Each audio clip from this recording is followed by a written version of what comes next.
Every year on December 10th, the world commemorates Human Rights Day, a day to reflect on the progress made and the challenges that remain.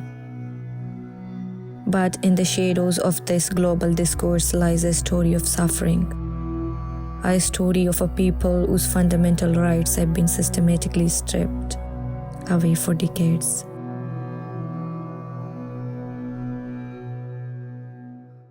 Human rights violations in Balochistan.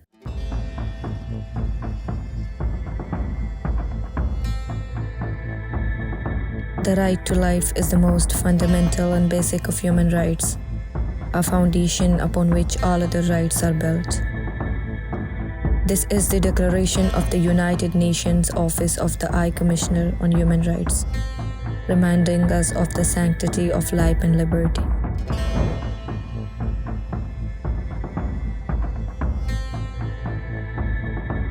Balochistan, a land vast and wide, rich in natural resources like oil, gas, gold, and copper, is also home to the ancient Mergid civilization. Yet it is one of the poorest regions in the world. 71% of its population lives in multidimensional poverty. 93% lack access to safe drinking water. Mothers die in childbirth at some of the highest rates globally.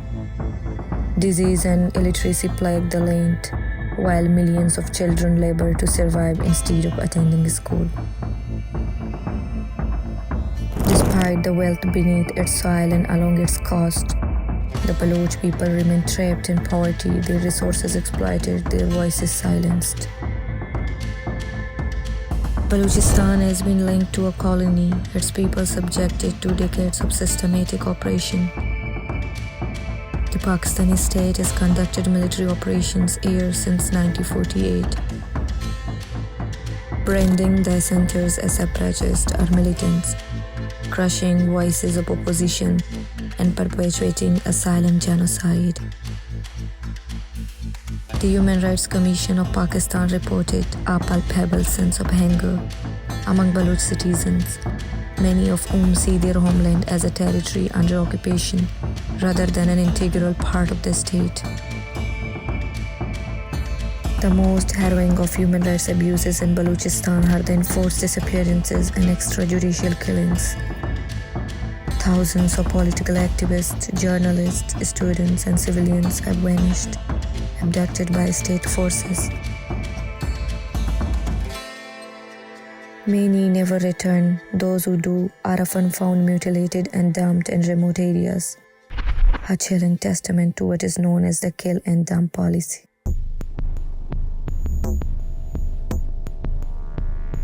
The Human Rights Watch in 2011 described this killing as an epidemic, calling for immediate action. But the disappearances continue, with women, children, and even those without political affiliations falling victim. The voices of mothers, sisters, and fathers echo in protest across the region, yet justice remains elusive. Education, too, has become a casualty of systematic oppression. Baloch children are forced to spend their days on the streets instead of in classrooms, a situation many see as a deliberate attempt to deprive an entire generation of a better future. Economic marginalization adds to this misery. Despite the region's immense wealth, families struggle to make ends meet, with the state controlling every resource and opportunity.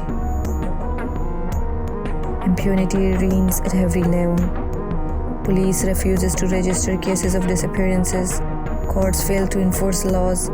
Intelligence agencies act with unchecked power, defying even judicial orders. The result is a complete erosion of accountability, leaving the people of Balochistan in a state of despair. As we mark another Human Rights Day, the story of Balochistan demands global attention.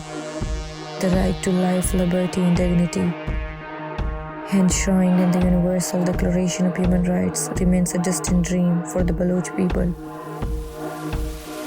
It is time for the international community to speak up, to hold those responsible accountable, and to support the victims who continue to demand justice. We knock on every door, but no one listens. Yet, we will not stop. Our sons and daughters deserve to live in dignity. Balochistan's struggle is a stark reminder of why Human Rights Day exists. Let this day be a call to action, a moment to stand in solidarity with the oppressed and to affirm the universal values of freedom, justice, and equality.